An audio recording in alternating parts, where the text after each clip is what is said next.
매물장 내일장 2부 순서를 이어가겠습니다. 자, 오늘 월요일 장이 어떻게 마쳤는지 여러분께 두 장에 대해서 간략하게 정리를 해드리겠습니다.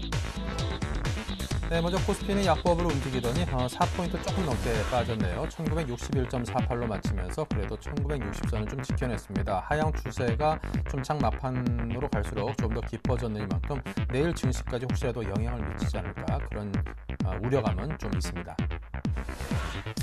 투자 주체별로 보자면요. 외국인의 매도 물량이 장 후반으로 갈수록 상당히 좀 늘었습니다. 외국인의 매도 물량으로 우리 주가가 빠졌다는 증거가 되는 셈이고요. 600억 넘게 팔았고 기관도 함께 팔았습니다. 코스닥은 1.8포인트가 오르면서 567.13포인트로 장을 마쳤습니다. 네, 투자 주체별로 보면요. 외국인이 120억 원을 사들였고요. 기관은 225억 팔았습니다. 개인은 외국인과 방향을 함께했습니다. 원달러 환율입니다. 3.5원이 빠지면서 1093.6원까지 내려와 있습니다. 네, 5월 들어 처음으로 맞는 월요일입니다. 한 주를 새롭게 시작하는 오늘 5월 한 달 증시는 과연 어떨지 그 전망과 대응 전략이 상당히 중요합니다. 자, 오늘은 현대증권 리서치센터 오성진 센터장께 듣겠습니다. 화면으로 보겠습니다.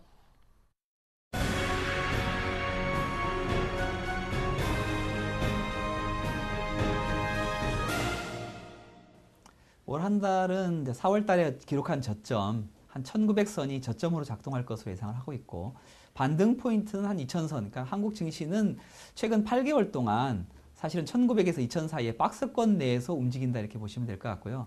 특별하게 5월이라고 해서 이와 같은 흐름에서 벗어날 가능성은 없다 이렇게 보고 있습니다. 상단이 저해되는 요인은 결국 2분기 실적에 대한 개선 기대감이 여전히 낮은 상태고요. 미국 같은 경우는 시퀘스트가 본격화됨에 따라서 그에 대한 글로벌 전체에 대한 그림 자체가 그렇게 썩 좋지 않은 상황이다 이렇게 보시면 되겠습니다. 하단 같은 경우에는 결국 PBR 1배가 1850포인트에 놓여 있기 때문에 하단 자체도 견고하게 특별하게 리스크가 확대되지 않는 한 지켜질 것이다 라는 이러한 요인이 작동할 것이기 때문에 5월달 장은 1900에서 2000 사이의 박스권으로 예상을 하고 있습니다.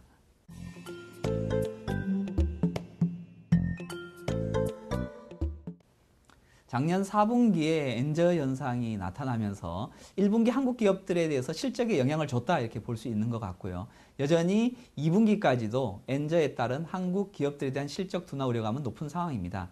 그렇지, 이제 100엔이라는 것이 일단 심리적인 마지노선으로 작동을 할 것으로 보여지는데요. 100엔이 넘어서게 되면 일본 같은 경우에는 수입 물가에 대한 부담감을 여전히 안고 있습니다. 그러니까 수출은 좋아지겠지만 수입 물가는 높아지는 상태이기 때문에 인플레이션에 대한 우려가 높기 때문에 100엔 선을 기준으로 한 당분간 2분기에는 그 선에서 머물 것이다 이렇게 보고 있습니다. 중장기적으로는 여전히 엔화 약세 현상이 나타날 것으로 전망을 하고 있는데, 그것은 하반기에 미국 경기가 회복이 본격화되면서 달러 강세라는 부분에 의한 엔저가 나타나는 것이고요. 최근 6개월 동안 벌어진 상황은 일본의 양적 완화라는 요인에서 인위적인 또 가파른 엔화 약세 요인이다 이렇게 볼 수 있겠습니다. 향후 전개될 수 있는 엔화 약세 요인은 미국의 경기가 좋아지면서 글로벌 전체적으로 엔화 달러 강세에 의한 약세 요인이기 때문에 증시에 있어서 충격은 좀 더 날 것이다 이렇게 보고 있습니다.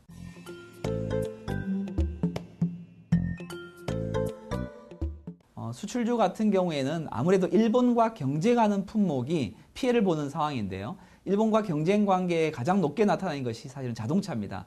자동차 같은 경우에는 일본 업체들의 선전과 한국 업체들의 부진 현상이 당분간 2분기에도 그 틀에서 벗어나기는 힘든 상황이다 이렇게 보고 있고요. 미국 경기가 확연하게 좋아지게 된다고 하면 엔저를 극복하고 충분히 매출 증가로 나타날 수 있는 거이기 때문에 하반기를 기대하자 이렇게 볼 수 있겠습니다. IT 같은 경우에는 일본과 경쟁 관계가 상당히 떨어져 있는 상태에서 독자적인 기술력을 갖고 좋아지는 상황이기 때문에 큰 무리 없이 여전히 기술력에 의한 결국 이익 창출은 이어질 것으로 이렇게 보고 있습니다.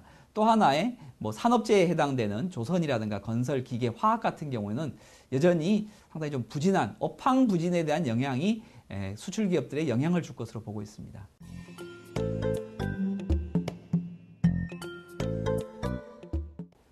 중국 같은 경우에 1분기 7.7%가 나왔는데요. 시장의 기대가 이제 8.1에서 8.2 정도였는데 기대치를 하회했다 이렇게 보고 있습니다. 중국 정부는 7.7에 만족하는 수준으로 보여지게 되면 새로운 정부는 단기에 경기를 부양시켜서 끌고 가겠다는 전략보다는 구조조정이나 그다음에 부실한 부분들을 미리 털어내고 중장기적으로 탄탄한 중국 경제 회복을 끌고 가겠다는 그런 전략으로 보여집니다. 그렇게 보면 당분간 하반기라든가 내년 초까지에 걸쳐서 중국 경제를 뜨겁게 달구게 끌어가기보다는 안정적으로 구조조정을 진행하면서 가기 때문에 중국에 대한 모멘텀은 약화될 것이다 이렇게 보고 있습니다. 미국 같은 경우에는 2분기 시퀘스트가 본격화됨에 따라서 정부 지출 감소와 국방비 지출 감소 또 의료보험 지출 감소 때문에 고용에 대한 영향은 있겠지만 최근에 보시면 기업들의 실적이 좋아지고 있다는 부분은 향후 미국 경기가 완연한 회복세를 달 것이라는 그러한 선 그림을 보여줄 수 있기 때문에 최근 1년 동안 미국 증시가 유동성 장세였다고 보면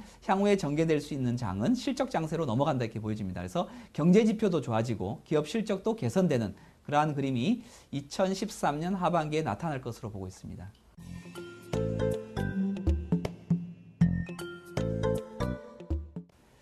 증시 같은 경우에는 1분기 실적에서 보았던 것처럼 대형주냐 중소형주에 대한 구별보다는 이익 개선이 높게 나타나는 종목군을 중심으로 해서 주가 차별화 양상이 나타나고 있습니다. 그렇기 때문에 제가 검증을 해본 결과는 1분기 실적과 중장기적인 주가의 그림은 똑같이 가는 그런 그림을 보이기 때문에 1분기 실적이 2분기에 가서도 여전히 좋아질 것으로 보여지고 있고 1분기 실적이 악화됐던 기업은 여전히 2분기에도 악화될 것으로 보여집니다. 따라서 1분기 실적 개선 종목에 집중할 필요가 있다 이렇게 보고 있습니다. 실적 개선 종목은 중형주나 대형주냐 소형주냐에 대한 의미보다는 개별 기업에 대한 실적에 주목하는 것이 의미가 있다 이렇게 볼 수 있겠습니다. 여타 종목들 같은 경우에는 사실 주가가 상당히 크게 낙폭이 높아져 있는 상황인데요. 한국 증시에 대한 그 반등 요인은 외국인이 키를 질 것으로 보여지고 있고 외국인들이 한국 증시를 노리는 기본적인 전략은 환차익, 그 다음에 집가가 싸기 때문에 저평가 매력 이 두 가지가 가세하면서 한국 증시의 순매수의 전환을 기대할 수 있을 것으로 보여지는데 그렇게 됐을 경우에 과거 같으면 개별 종목 중심으로 접근했다고 보면 최근에 같은 경우는 ETF로 접근합니다. 그래서 ETF로 접근했을 경우에 낙폭 과대 대형주 같은 경우에는 ETF 매수의 영향으로 기술적 반등은 충분히 가능할 것으로 보여집니다. 그렇지만 추세적인 상승으로 보기보다는 기술적 반등에 대한 10%에서 한 20% 정도의 기술적 반등으로 보고 대응하는 것이 유리해 보이고 있고 큰 그림 같은 경우에는 소비재 중에서 1분기의 실적 개선에 이어서 2분기까지 이어질 수 있는 이러한 실적 개선 종목에 집중하는 것이 유리한 투자 전략으로 보여집니다.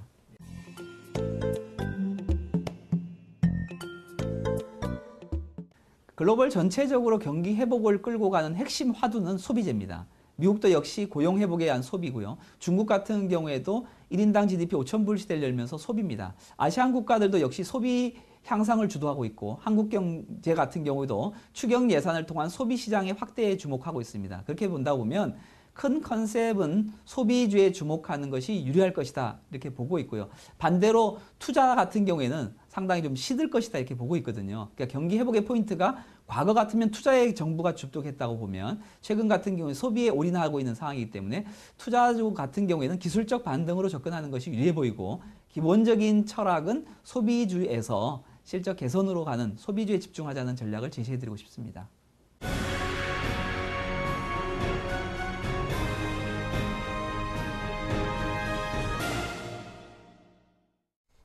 네, 이어서 오늘장 수급을 분석하겠습니다. 샘플러스 김영근 전문위원입니다. 안녕하세요. 예, 안녕하세요. 네, 자 오늘장 수급 특징 및 업종별 특징이라면요? 예, 전일의 해외 시장의 강세에 의해서 우리 시장도 양시장 모두 좀 강하게 출발이 됐습니다. 코스피, 코스닥 모두 다 상승 출발했는데요. 상승 출발 이후에 코스피 같은 경우는 약간 좀 조정을 받으면서 오히려 좀 하락 마감이 됐습니다. 0.2% 정도 하락 마감이 됐는데요.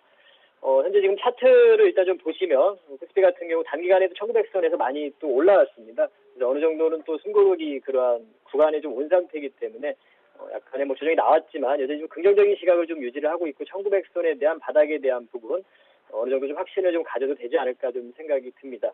물론 이제 낙폭 민감주들의 어떤 반등 정도의 어떤 수준이라고 좀 봐야 되겠지만 조금 더 구체적으로 또 살펴보도록 하겠습니다. 현재 지금 코스닥 같은 경우는 오늘도 좀 강세를 보여줬습니다. 상승 출발해서 상승이 좀 둔화되긴 했습니다만 567포인트, 0.3% 정도 상승 마감이 됐죠. 코스닥 쪽의 시장에서의 어떤 강세 부분, 이 부분은 여전히 뭐 계속 진행이 돼가고 있다, 좀 이렇게 좀 판단을 해도 될 것 같고요. 그리고 계속해서 이제 실적적인 부분이 뭐 중요한 것 같습니다. 실적 부분이 가장 확실한 그러한 부분인 것 같고요. 다만 이제 최근에 코스닥 쪽이 조금 주춤하고 있고 이러한 흐름들은 이제 5월 중순까지 해서 대부분의 기업들이 다 실적을 다 발표를 해야 되는데요. 1분기 실적을 발표를 해야 되는데 그러한 부분에서 약간의 또 실적이 좋지 못한, 기대치보다 또 좋지 못한 이러한 기업들은 코스닥 쪽 종목들은 변동성이 좀 크게 될 겁니다. 그러한 부분들은 조금은 조심을 좀 해야 되는 그러한 구간인 것 같습니다.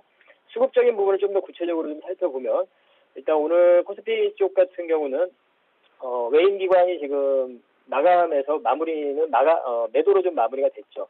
오늘 뭐 장 초반에는 매수세를 좀 보여줬습니다. 외인 기관이 같이 매수세를 좀 보여주다가 기관이 먼저 좀 매도로 좀 전환이 됐고, 그리고 외인들까지도 오후에 좀 매도로 좀 전환이 되면서 500억대 매도가 나왔고, 기관 같은 경우는 한 278억 정도 투신 기금 다 매도를 하면, 기금 쪽은 소폭 좀 플러스인데요. 매도를 하면서 마무리가 됐습니다. 업종별로 또 구체적으로 또 보면 일단 오늘 같은 경우 수급적인 부분은 현재 지금 외인들이 좀 대형주 쪽을 매도를 좀 했고요. 수급적인 부분은 철강금속 쪽이 매수가 유입이 됐죠. 그리고 이제 화학 쪽은 매수를 했다가 좀 매도로 좀 전환이 됐고, 대신에 기관이 좀 매수를 해줬죠. 그리고 이제 건설 쪽 외인 기관이 동반 매수가 좀 눈에 띄고 있고요. 유통 쪽에서 기관의 매수 이러한 정도가 좀 특징적인데요. 그래서 오늘 딱 보이는 쪽은 뭐 화학이라든가 철강, 건설 이러한 낙폭 민감주들의 반등의 흐름들이 좀 나타났다는 거죠. 그러한 흐름들이 상당히 좀 강하게 나타났고, 이따가 뭐 특징주에서도 나오겠지만 과연 이러한 낙폭이 그런 큰 종목들이 강한 반등을 줬는데 이러한 지속성 부분, 이러한 부분이라든가 뭐 전기전자, 자동차가 오늘 좀 쉬게 됐는데요. 이러한 쪽은 또 어떻게 대응을 할 것인가, 이러한 부분들이 중요할 것 같은데 뭐 차근차근 좀 살펴보도록 하겠습니다. 오늘 전기전자로 외인 기관이 좀 동반 매도가 나왔죠. 지금 현재 시장은 계속 순환돼가고 있는 거죠. 순환이 돼가고 있는 겁니다. 코스피 쪽에서도 낙폭 과대 대형 민감주들, 이쪽에서도 순환이 나타나고 있는 거고요. 순환되는 과정이고, 코스닥 쪽이 또 약간 최근에 좀 주춤하고 쉬는 쪽, 이러한 흐름, 이 부분도 이제 순환되고 있는 거죠. 코스닥 쪽과 코스피 쪽에도 순환되는 이러한 개념이라고 봐야 될 것 같습니다.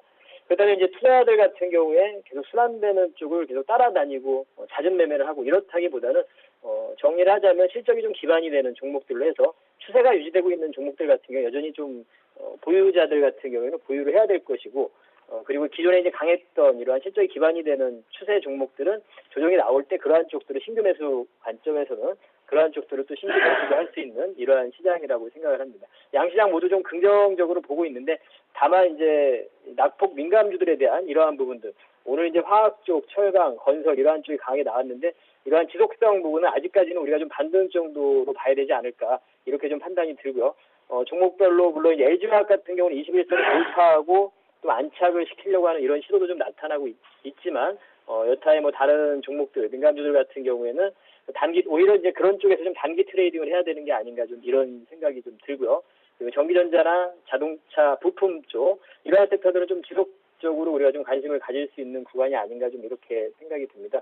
그래서 좀 수급적인 부분을 우리가 근거로 해서 보면 오늘 민감주들의 낙폭 과대한 민감주들이 반등이 나왔는데 이 부분에 뭐 한두 차례 정도 뭐 더 진행 가능하다고 봅니다. 이를테면 화학이라든가 뭐 철강 건설 쪽 가능하겠으나 좀 단기적인 관점에서 우리가 접근을 할 것을 좀 말씀을 드리고 싶고, 실적을 철저히 기반으로 해서 우리가 대형주다 뭐 중소형주다 코스피다 코스닥이다 이러한 나누는 이러한 시각보다는 실적이 기반이 되는 종목으로, 종목별로 실적이 되는지 이러한 부분으로 우리가 접근하는 게 더 맞다고 봅니다. 그래서 그러한 쪽으로 해서 1분기 실적이 좋은 종목들을 위주로 해서 2분기에도 좋아지는 이러한 쪽으로 접근을 하는 그러한 전략이 좀 맞을 거라고 생각을 합니다. 이상입니다. 네. 자, 그렇다면 오늘장 수급 특징주 어떤 것들이 눈에 띄었습니까? 예, 일단은 좀 전에 말씀드린 대로 뭐 가장 오늘 눈에 띄는 쪽은 화학 쪽의 종목인데, 롯데케미칼, 그리고 이제 컨투스라는 종목 실적을 발표하게 됐죠. 그리고 카지노 쪽에서 GKL 이런 세 종목을 좀 특징주로 좀 꼽아봤는데요. 롯데케미칼 같은 경우에는 오늘 상당히 좀 눈에 띄는 그러한 흐름이 나타났죠. 장중에 고가상으로는 9%가 넘는 그러한 상승을 좀 보여줬습니다. 하지만 이제 지속적인 어떤 하락 추세에 있는 종목이죠. 하락 추세에 있는 종목입니다. 업황 자체가 그리고 좋지 못한 그러한 구간이고요. 오늘 뭐 수급을 한번 확인을 해보도록 하겠습니다. 수급을 좀 보면 롯데캐피탈 같은 경우 지금 현재 집계가 됐는데요. 기관은 매수가 들어왔고 외인은 역시 이제 매도가 나왔네요. 그리고 개인이 매수가 들어왔고 지속성을 좀 보여주기는 어렵다고 봅니다. 단기적인 그런 흐름이 아닐까 좀 생각이 들고요. 1분기 때는 예상보다는 그래도 좀 좋은 괜찮은 실적을 발표하리라고 예상을 하고 있는데요. 그게 이제 지속이 될 것이냐 이게 관건인 거죠. 아까 제가 말씀드린 대로 현재 우리가 접근할 수 있는 종목들은 2분기 때도 실적이 좋아지느냐 1분기 때 안 좋았지만 좋아지느냐 이러한 관점에서 접근을 해야 될 것 같은데요. 1분기 때는 그래도 괜찮은 실적이 나타날 것 같은데 2분기 때 뭐 지속성을 좀 보여주기 어려울 것 같습니다. 왜냐하면 지금 중국 쪽에서 어떤 수요 부분이라든가 이런 수요의 탄력성이 계속 감소가 돼가고 있기 때문에 석유화 업종의 이러한 산업 자체 사이클이 약간 좀 하락하고 있는 그러한 상황이 아닌가 좀 생각이 듭니다. 그래서 그 부분을 조금 고려를 해봐야 될 것 같습니다. 물론 이제 단기적으로 지금 오늘 강하게 상승을 했기 때문에 제가 아까도 설명드린 대로 반등은 가능할 거라고 봅니다. 그래서 만약에 보유자들 같은 경우에 저는 좀 이런 화학업종 이러한 종목들 같은 경우에는 반등 시에 비중 축소를 하는 게 더 맞다고 보고 만약에 너무 많은 비중을 가지고 있는 투자자들 같은 경우에는 신규 매수 관점에서는 단기 트레이딩 정도가 가능하지 않나. 만약에 강하게 반등을 준다면 목표가 한 19만 원 선 정도 이러한 정도를 설정을 하고 좀 단기 트레이딩은 가능하지 않을까 좀 이렇게 좀 생각을 하고 있습니다. 첫 번째 특징주로는 이렇게 롯데 캐피칼을 좀 살펴봤고요. 그다음 두 번째 특징주로는 오늘 이제 컴투스라는 종목 모바일 게임 쪽 우리가 이제 계속 관심을 가져야 되는 그러한 산업 분야죠. 모바일 게임 쪽 앞으로의 이제 성장성 이 부분은 분명히 있는데 기존에 이제 많이 주가가 작년에 많이 올랐었죠, 사실은. 그리고 나서 밸류에 대한 의구심이 들게 되고 주가가 하락을 하게 되고 다시 한번 지금 부각을 또 받고 있는 그러한 구간인 것 같은데요. 오늘 실적을 발표를 하게 됐죠, 컴투스가. 서프라이즈 실적을 발표를 하게 되면서 상당히 좀 장중에 큰 변동성을 주게 됐습니다. 만약에 장중에 또 매매를 또 하신 분들은 잘못하면 또 약간 장중에 따라서 추격 매수했다가 좀 물리는 이러한 케이스가 될 수도 있는 것 같은데요. 일단은 호실적을 발표를 하게 됐고 오늘 그러한 흐름을 봤을 때는 추가적인 뭐 변동이 가능할 거라고 봅니다. 이제 수급적인 부분을 보면 역시 이제 기관의 매도가 좀 나오고 있네요. 그리고 이제 개인들이 좀 강하게 매수를 했고요. 그래서 어떤 지속적인 상승 부분은 조금 더 지켜봐야 될 것 같은데요. 일단은 오늘 만약에 이렇게 상승을 하고 좀 차익률이 좀 나오게 됐는데 내일 뭐 시가 자체가 약간은 좀 갭 상승해서 상승 가능하지 않나 이렇게 좀 보여지고요. 그래서 만약에 오늘 뭐 종가에 좀 편입을 하신 분들이라면 단기적으로 좀 트레이딩이 가능하지 않나. 목표가 한 6만 원 정도 설정을 하고 가능할 거라고 보여집니다. 그 신규 매수 관점에서는 내일의 흐름을 좀 봐도 될 것 같은데요. 일단은 뭐 오늘 흐름 좀 긍정적이라고 봅니다. 기관의 매도 부분을 좀 제외를 한다면 긍정적이라고 보고 있고 올해 지금 신작 같은 경우도 한 50개 이상을 지금 계획을 하고 있는 상황인데요. 그런 신작들의 어떤 반응에 따라서 흥행 여부에 따라서 지속성이 사실은 좀 많이 게임들의 수명이 짧아지고 있는 상황입니다. 그래서 그러한 부분들을 좀 계속 확인을 할 필요가 있는데 일단은 단기적으로는 추가 상승 여력이 좀 있지 않나 이렇게 좀 판단을 하고 있고 모바일 게임 쪽에 대한 산업적인 부분은 우리가 2013년도에 지속적으로 좀 관심을 가져야 되는 이러한 섹터라는 부분을 다시 한번 말씀드리도록 하겠습니다. 게임빌이나 뭐 이러한 종목들, 위메이드라든가 뭐 대체적으로 다들 흐름을 또 더 보도록 하겠습니다. 오늘 뭐 게임빌 같은 경우에도 상당히 긍정적으로 좀 마무리가 된 것 같고요. 위메이드 같은 경우에도 여전히 지금 추세적인 부분이 유지가 좀 되고 있는 그러한 모습이죠. 그래서 이러한 모바일 게임 쪽도 우리가 지속적으로 좀 관심을 가질 필요가 있다고 판단을 하고 있습니다. 세 번째 종목으로는 오늘 이제 GKL이라는 종목인데요. 카지노 업체로 우리가 이제 알고 있는 종목인데 현재 지금 이 종목의 모멘텀 같은 경우에는 뭐 일단 실적이 좋고요. 실적적인 부분이 좋고 50일 신고가를 형성을 하고 있는데 2분기 때도 좋아지는 그쪽에 아까 제가 말씀드린 그러한 종목에 좀 해당이 되고 있습니다. 현재 지금 중국 쪽의 여행객 계속 증가가 되고 있죠. 인바운드 증가가 계속 되고 있는 상황이고 이러한 부분에서 이제 드라백이 계속 중국인들의 드라백이 증가가 되고 있습니다. 원화로 이제 환전하는 그런 금액을 얘기하는 건데요. 그런 부분이 계속 증가가 되고 있습니다. 한 현재 지금 60% 이상 증가가 되고 있는 부분인데요. 그 부분 앞으로도 계속 지속성이 좀 있을 거라고 보고 있고 차트를 좀 보시면 상당히 좀 견조한 흐름을 좀 보여주고 있습니다. 추세가 여전히 좀 이탈이 안 되고 유지가 되고 있고 이러한 상당한 잘 지지가 받고 있는 모습이죠. 여전히 지금 2분기 때도 실적에 대한 그런 호실적 기대가 되고 있고 아주 뭐 견조한 흐름을 좀 보여주고 있습니다. 그래서 보유자들은 여전히 뭐 그대로 지속적으로 홀딩이 가능하다고 생각을 하고요. 신규 매수도 가능하지 않나. 뭐 내일 같은 경우에도 우리가 노려보면서 신규 매수도 목표가 한 38,000원 정도로 설정을 하고 충분히 접근도 가능하지 않나 이렇게 판단이 들고요. 수급적인 부분을 좀 확인해보면 기관의 매수가 단연 좀 돋보이는 종목입니다. 외인들의 좀 매도는 좀 나오고 있는데요. 기관이 투신과 기금에서 강하게 좀 매수를 하고 있습니다. 추가적인 상승 여력이 있지 않나 이렇게 좀 판단이 들고요. 외인들의 매수까지도 더 들어온다면 상당히 좀 탄력적으로 더 움직일 수 있는 그런 종목이라고 판단이 듭니다. 그래서 오늘 특징주로는 이 세 종목을 롯데케미칼, 컴투스, GKL 이렇게 좀 소개를 해드리도록 하겠습니다. 네, 자 이렇게 오늘 세 종목에 대해서 들었습니다. 특히 GKL 기관의 수급적인 측면에서 긍정적인 부분이 상당히 돋보이는 만큼 여러분께서 잘 한번 체크해 보시기 바랍니다. 지금까지 김형근 전문위원이었습니다. 감사합니다. 네, 감사합니다.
네, 내일장 다이렉트 전략 시간을 이어가겠습니다. 한화투자증권 올림픽점의 최용준 과장, 이명수 전문가 두 분을 모셨습니다. 어서 오십시오. 안녕하세요.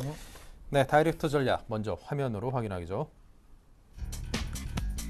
네, 주식을 살까 종목 선정법은 뭘 살까입니다. 최용준 과장께서는 분할 매수 접근, 낙폭 과대주와 실적주, 디지텍 시스템을 종목으로 꼽았습니다. 자, 이명수 전문가는 실적 차별화 종목에 대해서 그리고 턴어라운드에 집중하자 유동적 리스크를 경계하자라는 의견을 줬습니다. 종목은 미래세 펀드를 꼽아주셨네요. 네, 먼저 분할 매수 접근을 말씀하신 최용준 과장님의 의견으로 시작을 하겠습니다. 예, 오늘 일단 시장이 좀 강하게 상승을 출발했다가 지금 오후에 좀 빠지는 모습이었었는데요. 전형적인 지금 뱅가드 펀드 물량 낙무로 인해서 그런 흐름을 좀 보여주지 않나 이렇게 생각이 들고요. 오늘 아침에도 이제 삼성전자를 필두로 해서 아침에 강하게 시가를 출발했다가 낙폭 과대했던 업종을 필두로 해서 조금 상승폭을 줄어들면서 좀 하락세로 마감한 모습입니다. 오늘 전반적으로 외국인 매물 조금 나오긴 했지만은 전반적으로 시장이 완전히 꺾였다기보다는 일시적인 차익 실현 매물이 나왔다. 그리고 이제 코스닥 업종이 이제 키높이 과정들 그리고 이제 그동안에 상대적으로 덜 올랐던 코스피 업종들이 올라섬으로 인해서 그 간에 좀 경계성선이 있다고 보시면 될 것 같고요. 일단은 이제 시장에 대해서 말씀드리기 앞서 이제 과거 20에서 금리 인하에 했던 흐름을 좀 말씀드리면 과거 이제 금리 인하와 같은 이제 금융 양적 완화 정책을 실시했을 때 당시에 그 이제 2012년 1월 달부터 2월 달 그리고 7월 달, 8월 달부터 9월 달 그리고 이제 11월부터 12월 달 당시에 이제 미국과 유럽에서 금융 양적 완화 정책을 실시했을 그 당시 그 흐름 이후에 주가가 좀 일정 부분 상승에 따른 부분을 조금 포인트로 잡고 접근하셔야 될 것 같고요. 또 과거에도 또 이제 20일 금리 인하로 인해서 한국 증시에 좀 이제 유럽계 외국인 자금들이 들어왔다는 흐름들도 좀 포인트로 잡고 좀 접근하셔야 될 것 같습니다. 어차피 5월 달, 6월 달 동안은 뱅가드 관련 매도 물량들이 이제 주 초에 주로 집중돼서 나올 수 있는 부분들이 있기 때문에 오늘 그런 부분들이 일시적으로 작용했다고 보여지는 측면들을 조금 보셔야 될 것 같고요. 일단 이번 주 증시 흐름은 이제 이제 두 가지로 보실 수 있는데 한 가지는 이제 금통위에서 이제 금리 인하를 하느냐 그런 부분과 두 번째는 해외 지표 관련 이슈들입니다. 오늘 같은 경우도 이제 해외 집 관련 지표로 인해서 좀 영향을 받긴 했는데 전반적으로 시장에서 그런 부분들 불확실성이 좀 작용했다고 보시는 게 맞을 것 같고요.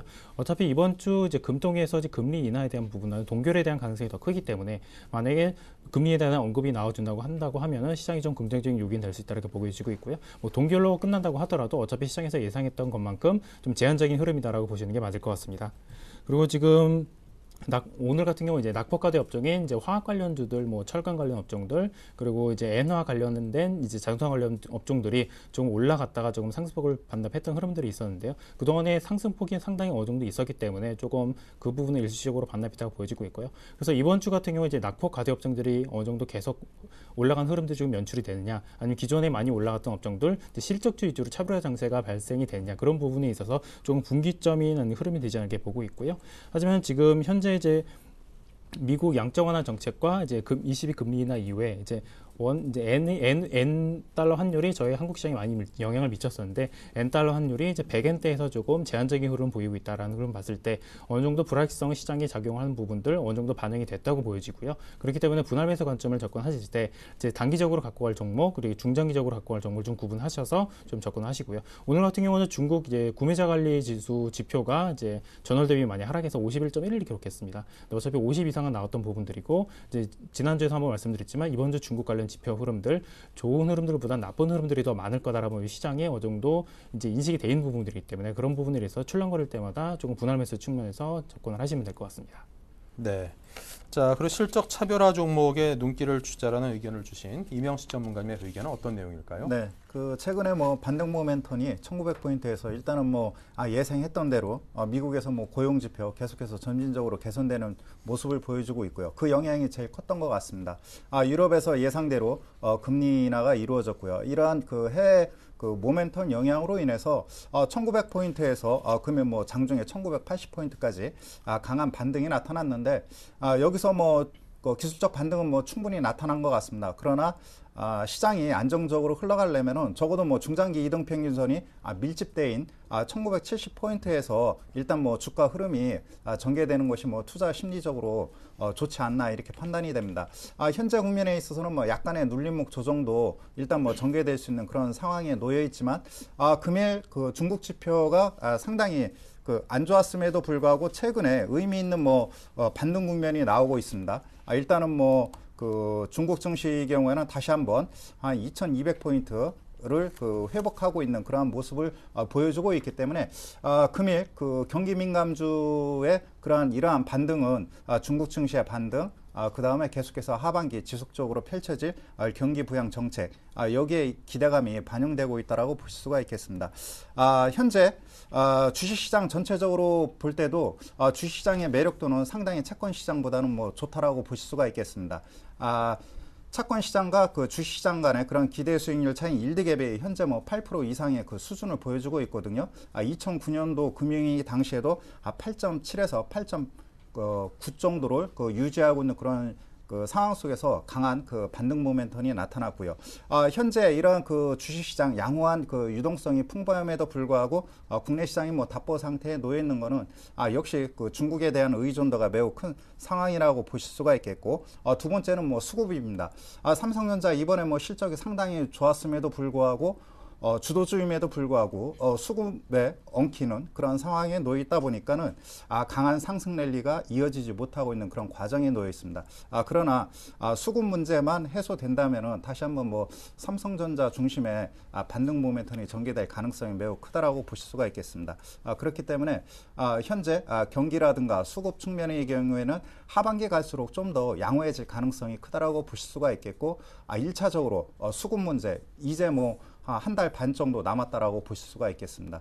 그렇기 때문에 서서히 투자자 여러분께서는 2분기 이후 계속해서 턴 어라운드가 나타나는 그런 업종과 종목에 집중할 필요가 있다라고 여겨집니다. 네. 자, 다음은 종목 선정법입니다. 최 과장께서는 낙폭 과대주 또 실적주에 관심을 두자고 하십니다. 예, 아무래도 지금 이번 이제 1분기 실적이 어느 정도 발표가 되긴 했는데, 상향 조정된 기업보다 하향 조정된 기업이 상대적으로 2배 이상이 많았었는데요. 이번에 나온 실적 추정치를 보게 되면은 아무래도 그 하향치보다도 낮게 나온 기업들이 상당히 나왔던 상황들입니다. 그 부분들이 아무래도 보수적으로 책정됐던 부분들이 있기 때문에 시장에서 좀 영향을 미쳤다고 보시면 될 것 같고요. 왜냐하면 이제 한국 관련 외국인 펀드 자금들이 계속해서 들어오고 있는 흐름들, 그리고 한국 관련 외국인 펀드가 포함되어 있는 신흥국 펀드 같은 경우도 지난 3주 동안은 조금 유출이 발생했다가 이번 주 같은 경우 다시 좀 들어오고 있는 흐름이 연출이 되고 있습니다. 그동안 들어왔던 자금들은 상당적으로 이제 뭐 일본이라든지 관련적으로 좀 영향을 미쳤다고 하면은 지금 현재 시점에서는 한국 시장 쪽으로 집행 가능성도 있다라는 측면을 보시면 될 것 같고요. 일단 오늘 조금 매도세가 나올 수 있는 부분에 대해서 좀 삼성전자 좀 차트를 보고 좀 말씀드리겠습니다. 삼성전자 흐름을 보게 되면 이제 지난주에 한 148만 원 후반대에서 좀 지지를 하다가 그 이후에 상승하고 나서 조금 빠지는 흐름이었는데요. 투자자 매매를 동향을 보게 되면 일정 부분 나올 수밖에 없다는 흐름들이 좀 연출이 됐던 부분인데요. 지금 삼성전자 흐름을 보게 되면 지난주 이제 4월 30일과 5월 2일, 5월 3일을 제외하고 나서는 그동안에 매도세가 많이 발생했다가 일정 부분 조금 외국인 매수가 들어왔는데 이 외국인 매수 성격을 조금 다르게 보셔야 되시는 게 이제 매도세가 많이 나왔던 외국인 매도 같은 경우는 이제 뱅가드 쪽에서 매도 물량이 많이 나왔던 부분들도 있고요.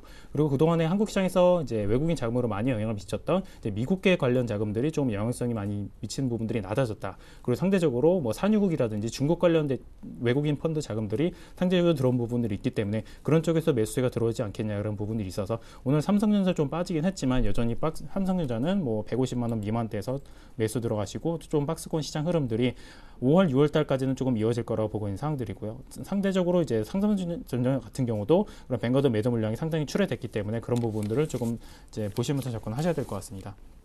그래서 지금 현재 주가가 상승하는 이제 초입 국면에 보게 되면 낙폭과대 업종들이 일시적으로 올라오는데 그 부분들이 어느 정도까지 올라오냐 그런 관점에서 좀 보셔야 되시는데요. 뭐 자동차 관련주들 뭐 현대차, 기아차는 이제 급락 직전에 예전에 많이 빠졌던 부분에 일정 부분을 좀 해소했던 부분들이고요. 화학 관련주들은 여전히 이제 올라오긴 했지만 오늘 같은 경우 이제 윗꼬리를 달면서 하락했던 흐름이 연출이 됐던 부분들입니다. 하지만은 지금 이제 낙폭과대 업종들이 여전히 꺾였다는 그런 측면들이라보다는 올라오는 도중에 일시적으로 차익 실현 물량이 나왔던 부분들이라 그래서 이번 주가 지금 낙폭과대 업종들이 조금 더 갈 수 있느냐 그리고 실적주와 같이 연계돼서 조금 분기점인 그런 이제 한 주간이 됐을 수 있을 거라고 보고 있고요. 이번 주 이제 금통이 된 부분들 그리고 실적에 대한 부분들 어정 작용한다고 하면은 조금 이제 그런 부분들이 좀 해소될 거라고 보고 있고요. 지금 이번 주 같은 경우도 이제 오늘도 이제 중국 이제 서비스 관련주 구매자 관리 지수가 나왔었는데 이제 이번 주 같은 경우 나올 수 있는 부분은 중국 관련 지표들을 조금 이제 계속 주의 깊게 지켜봐야 되는 상황입니다. 뭐 4월 수출입 동향이라든지 뭐 소비자 물가, 대출 동향 이런 수치를 봐야 되는데요. 왜냐하면 이제 중국 같은 경우가 이제 소비 쪽으로 조금 초점을 맞춰져 있기 때문에 실질적으로 이제 경제 성장률이 많이 기대치가 낮은 상황 속에서 관련 지표들이 어차피 지금 시장에서 예상하는 가이던스는 낮게 나왔기 때문에 그 낮게 나온 이상치 나올 수 있는 부분들이 있느냐 그런 것도 좀 시장에서 좀 포인트를 잡고 접근하셔야 될 것 같고요. 여전히 실적 측면에서는 IT 관련주들이 여전히 긍정적으로 나와 있기 때문에 이제 오늘 삼성전자는 조정을 받긴 했지만은 이제 IT 관련 코스닥 관련 IT 업종들 중에서도 많이 상승했던 업종들도 있고 많이 하락했던 업종들이 있기 때문에 그 업종들 간에 좀 옥석가리 흐름이 연출될 수 있다라는 측면들이 있기 때문에 여전히 종목을 접근하실 때 뭐 단기적으로 접근할 수 있는 부분 일정 부분 갖고 가시고요. 이제 중장기적으로 뭐 출렁거릴 수 있는 부분들 등등 하더라도 견딜 수 있는 종목도 흐름들 그런 흐름들을 가시고 적어도 6월 달까지는 그런 흐름을 좀 이어가셨으면 하는 게 이렇게 제가 말씀드리는 포인트고요. 그래서 여전히 낙폭과대주 그리고 실적주 위주로 시장을 접근하시길 좀 권해드리겠습니다. 네. 자, 계속해서 실수 종목 선점법 이명수 전문가께 이어가겠습니다. 네. 그 1분기 실적을 그 분기점으로 해서 실적이 좋게 나왔던 IT, 통신, 뭐 3분기에도 그까지 좋은 그 업황 개선이 계속해서 지속될 것으로 보여집니다. 오늘 같은 경우는 뭐 통신하고 IT 섹터 눌림목 조정이 전개됐는데요. 이러한 그 눌림목 조정을 이용해서 저가 매수 기회로 삼는 것이 좋은 그런 시점이 아닌가 판단이 됩니다. 그러나 충분한 기간이 있기 때문에 단기간에 대응하기보다는 충분한 기간을 가지고 접근해 볼 필요가 있다고 여겨지고요. 금일 흑자 전환 소식과 함께 동국자강이 모처럼 만에 바닥권에서 한 6% 강한 상승이 흐름이 나타났는데 흑자 전환은 그 좋은 소식인데 흑자 전환 내용이 그렇게 뭐 수요 증가에 따른 뭐 매출액 증가 이러한 내용이 아니라 재고 관리에 따른 그런 영향이 큰 것 같습니다. 아무튼 업황이 상당히 부진함에도 불구하고 흑자 전환하는 기업들이 속속 속출하고 있고요. 최근에 업황이 상당히 안 좋은 그러한 그 해운 업종, 예를 들어서 한진해운 같은 경우에는 그 적자 폭이 대폭 줄어들었습니다. 현대상선의 경우는 아직까지 실적 발표가 나와 있지는 않지만은 일단은 적자 폭이 감소되는 그러한 그 상황. 을 그 면밀히 주시해 볼 필요가 있겠고 만약에 2분기, 3분기 매출액이라든가 업황 개선으로 인해서 흑자 전환이 더욱더 가속화된다면은 눈여겨봐야겠죠. 금일도 그 중소형주의 실적 발표가 이루어졌죠. 뭐 컴투스라든가 웰크론한테, KG 모빌리언스 상당히 그 좋은 그러한 실적을 발표했기 때문에 중소형 관련주의 경우에도 그 변동성이 크지만 실적 개선주 쪽으로 계속해서 상승 흐름이 계속해서 이어져 갈 것으로 보여집니다. 그러나 현재 그 중견그룹들의 경우 계속해서 뭐 유동성 리스크에 시달리고 있죠. 대표적으로 XTS 그룹 계속해서 강도 높은 그런 구조조정, 자산 매각을 통한 구조조정이 본격화될 것으로 보여지고요. 금일도 그 건설 섹터의 경우 일부 뭐 선별적인 그런 상승 흐름이 나타났는데 아직까지 그 리스크가 남아 있습니다. 이번 그 실적 발표를 통해서 그나마 실적에 대해서 그래도 뭐 합격점을 받은 것이 뭐 현대건설, 대림산업 정도인 것 같습니다. 건설 섹터의 경우 좀 더 지켜봐야겠고요. 나머지 그 중소형 건설 섹터의 건설 종목들의 경우 계속해서 업황이 그 개선되기까지는 상당히 힘들 것으로 보여집니다. 그렇기 때문에 유동성에 그 시달리고 있는 XTS 그룹이라든가 일부 건설 섹터 이들 종목군들의 경우에는 낙폭과대 그 저가 매수로 접근하기보다는 이미 실적 발표를 통해서 2분기, 3분기에 검증된 종목군들을 저점 매수하는 그런 투자 전략으로 대응할 필요가 있겠고요. 금일 뭐 코스닥 시장에서 소외주였던 뭐 피팅 업체인 뭐 성광밴드가 큰 폭의 상승 흐름이 나타났습니다. 역시 그 건설과 조선 이쪽 그 부분에 있어서 상당히 코스피 시장에서는 실망 분위기가 팽배한데 의외로 나름대로 선별적인 그런 수주가 계속해서 이어지다 보니까 이쪽 그 기계 부품 섹터의 경우 그래도 양호한 그런 업황이 전개되고 있는 것 같습니다. 그렇기 때문에 5월 달 내내 계속해서 그 2, 3분기 업황이 개선되는 종목군들의 선별적인 상승 흐름이 차별화되면서 나타날 것으로 예상이 되기 때문에 여기에 집중해 볼 필요가 있겠습니다. 네. 자, 그럼 이제 종목으로 넘어가 보겠습니다. 최용준 과장께서는 이제 디지텍 시스템 가지고 오셨는데요. 자, 제 추천입니다. 그러면 이제 AS와 기업 설명을 함께 해주셔야겠네요. 일단 디지텍 시스템 저번에도 말씀드렸지만 이제 터치 스크린 패널을 만드는 업체인데 그동안에 이제 삼성전자에서 이제 갤럭시 S4 쪽에 많이 씌워졌다고 하면은 지금 현재 시점에서는 좀 태블릿 PC 쪽으로 좀 이어질 가능성이 있다. 그리고 수익성 측면에서 보더라도 이제 휴대폰에 비해서 면적당 수익력이 높기 때문에 지금 아직까지는 이제 갤럭시 S4에 치우쳐져 있지만은 이쪽으로도 좀 이제 삼성전자 쪽에서 올해 이제 물량을 늘릴 수 있는 부분들이 실적 일반적으로 공시를 했기 때문에 그런 부분이 좀 작용할 수 있다고 보여지고 있고요. 디지텍 시스템 같은 경우 이제 제가 추천드린 그 월월 날 강하게 좀 상승한 이후에 조금 많이 하락을 했었는데요. 뭐 거래량이 많이 실리면서 하락했다기보다는 일시적인 차익 시험 물량이 나왔던 부분들이 있기 때문에 여전히 조금 매수 관점에서 접근하셔도 무난할 것 같고요. 여전히 퍼 측면에서 보다고 하더라도 이제 8배 미만의 수준이기 때문에 지난주에는 제가 많이 올라왔기 때문에 조금 비중을 조금 실으시라 말씀드렸다고 하면은 일정 부분 정도는 조금 더 이제 비중을 실으셔도 크게 무리가 없을 것 같고요. 여전히 실적 턴어라운드 할 가능성, 삼성전자에서 납품한 업종들 그리고 상반기보다는 하반기에 턴어라운드 할 가능성이 높기 때문에 그런 흐름들을 보시면 더 좀 접근하셔야 될 것 같고요. 또 내일 좀 시초가에 오늘 이제 많이 하락을 해서 한 9,400원쯤에 마감을 했는데 내일 시초가에 조금 큰 상승이 아니라고 하면 다시 한번 접근해 보셔도 무난할 것 같고요. 일단 손절가는 지난번과 동일하게 이제 상승이 시작했던 이제 8,700원 선 보고 이제 매도가 같은 경우는 10500원 선을 동일하게 보고 접근하시도록 하겠습니다. 여전히 종목이나 이런 부분들이 좀 대응하기는 쉽지는 않지만은 제가 예전에 말씀드렸던 뭐 AP 시스템이라든지 원익 IPS 그리고 제일모직 관련 이제 아몰레드 관련 쪽으로 이제 매수세가 강하게 돌아서면서 오늘 같은 경우는 다시 한번 그쪽으로 돌아선 흐름이 연출했다고 하면은 이쪽으로 이제 태블릿 관련 PC 업체인 이제 터치 스크린 패널 업체로서도 다시 한번 매수세가 살아날 수 있다는 측면을 감안했을 때 비중을 조금 더 늘려서 접근을 해보셔도 큰 무리가 없을 것 같습니다. 네, 자 계속해서 이명식 전문가는 미래세 펀드를 말씀하시는데요. 네, 그 미래에셋 증권의 경우 뭐 최근 그 실적 발표를 통해서 다른 그 증권사 다르게 확실히 그 차별화된 그 실적을 발표했죠. 1분기 실적 내용을 보면은 전년 동기 대비 35.3% 증가한 1,661억 원을 그 기록을 했습니다. 다음으로 실적이 그 양호하게 나타난 것이 한국금융지주, 그 다음에 KTB 투자증권. 세 종목에 꼽힐 정도로 현재 그 증권업종 섹터가 상당히 그 거래대금 감소로 인해서 브로커리지에 치중하고 있는 국내 증권사들의 수익성이 악화일로에 놓여 있습니다. 그렇다면은 현재 1분기 실적을 통해서 일단은 뭐 실적 차별화가 나타난 그런 상황에 놓여 있고 현재 뭐 수급도 상당히 양호하게 전개되고 있습니다. 그렇기 때문에 집중해 볼 필요가 있겠고요.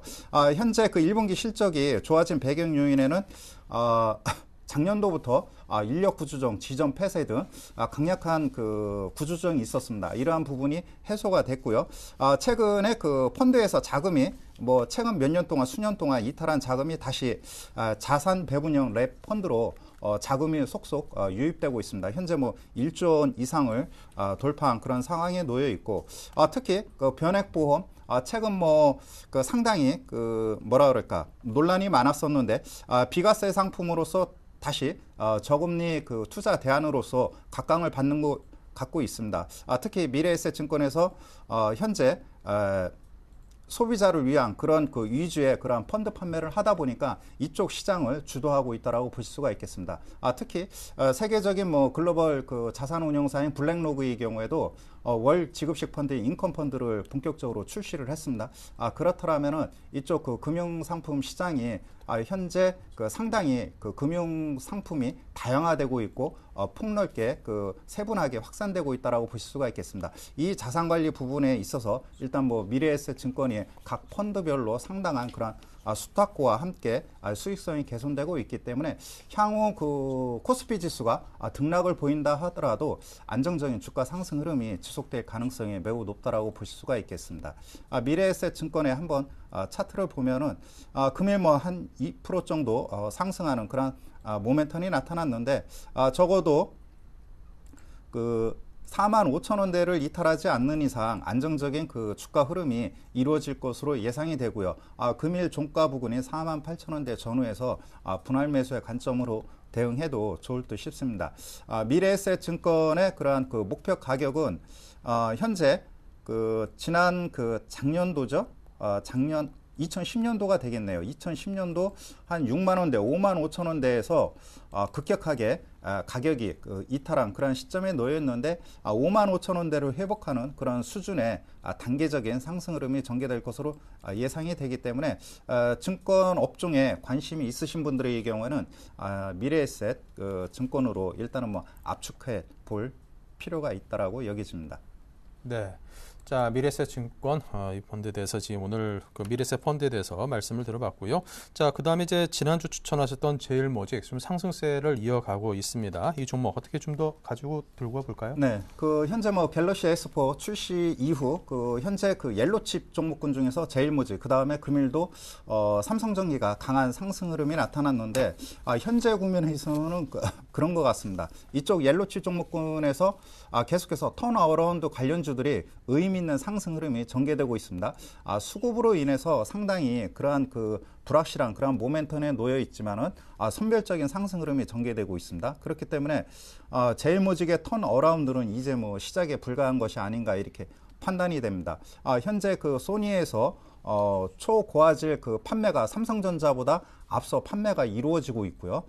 그 다음에 그 중국 그 로컬 업체들이 계속해서 LCD TV 시장에서 추격전이 발빠르게 이루어지고 있고, 그 OLED 그 TV 시장도 일단 뭐 선점하기 위해서 지금 투자가 강력하게 이루어지고 있는 그런 상황에 놓여 있다 보니까는 삼성전자 뭐 이쪽 그 스마트폰뿐만 아니라 OLED TV 시장도 선점하려면 이쪽 부분에 대한 투자가 계속해서 이어질 수밖에 없는 그런 상황에 놓여 있기 때문에 이쪽 관련된 그런 뭐 제일모직과 이쪽 그 산하에 있는 그 삼성그룹 관련 옐로칩 종목군들의 상승 흐름이 하반기에 갈수록 그 탄력적으로 더 강하게 이루어질 것으로 보여집니다. 그렇다면 제일모직 일단 뭐 업황 바닥과 주가 바닥이 확인됐기 때문에 현재 국면에서는 뭐 적극적으로 매수해도 좋은 그 매매 타이밍이 아닌가 이렇게 판단이 됩니다.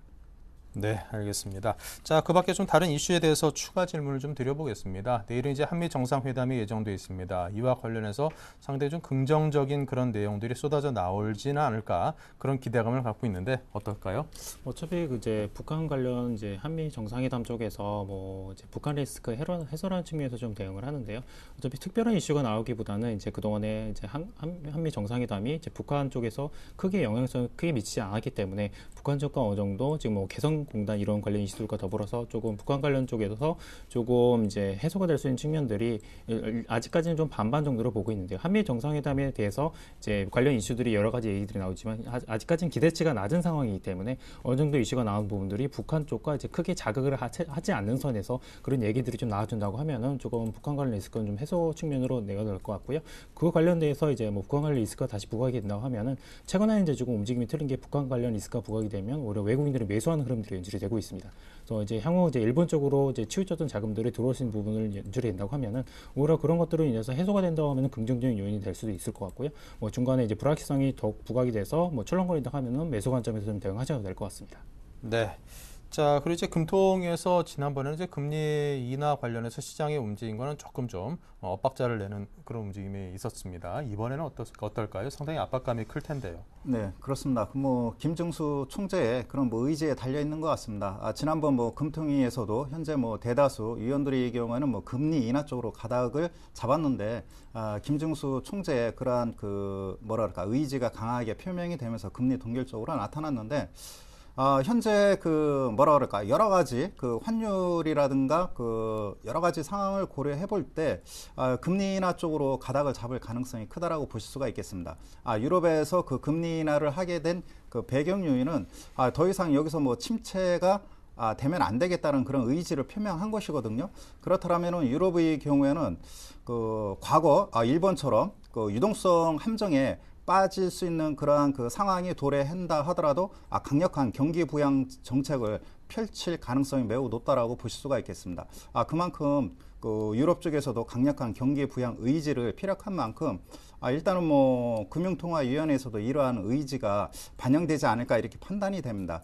현재 너무 그 수출업체와 내수업체 그 대기업과 중소기업의 이 체감적인 경기 그 지수가 상당히 괴리감이 큽니다. 그렇기 때문에 현재 국면에서는 뭐 금리 인하를 하는 것이 뭐랄까 그 경기 전체를 살리는 큰 틀에 있어서 역할은 뭐 한계가 있을 수밖에 없습니다. 왜냐하면은 지금의 정책이 금융 정책에서 재정 정책으로 넘어가는 단계이거든요. 그러나 중견 그룹들의 경우 유동성 위기에 시달리고 있고 하우스 푸어에 대한 대책이 다음 달부터 본격적으로 시행이 되는데 금리를 인하한다면은 이쪽 그 유동성 위기에 처해 있는 중견 그룹이라든가 일반 투자자들한테는 상당히 그러한 좋은 그러한 그 신호라고 볼 수가 있겠습니다. 현재 시점에서는 뭐 금리 인하 할 가능성이 매우 크고 이러한 기대감이 일단은 뭐 주식시장에 선반영되고 있다라고 보실 수 있겠습니다. 네, 잘 들었습니다. 자, 이렇게 해서 두 분께서 다이렉트 전략을 제시해 주셨는데요. 화면으로 정리를 하겠습니다.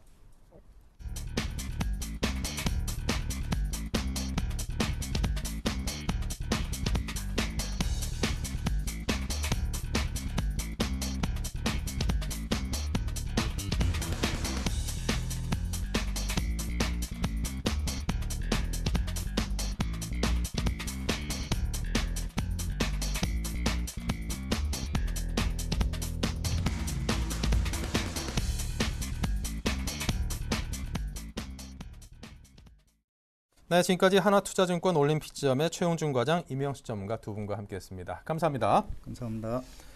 네, 자 오늘장 내일장 1, 2부 순서 여기서 모두 마치겠습니다. 저희는 내일 화요일 날 다시 뵙겠습니다. 감사합니다.